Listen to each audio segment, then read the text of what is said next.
Hi, it's Jack Lydiate here from Tynyberth. We're a demonstration farm here for Farm Connect.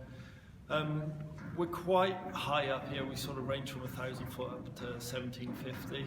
Traditionally, we keep just all Welsh ewes and has been Welsh tups, but we're moving a bit with the tups to bring a crossbred ewe in.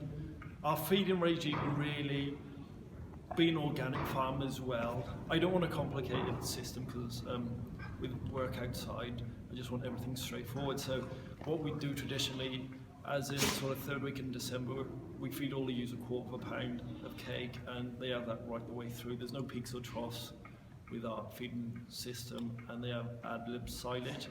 With Farming Connect, we're looking at making better silage. Like I said, we are an organic farm, and our concentrates are just under £400 a tonne.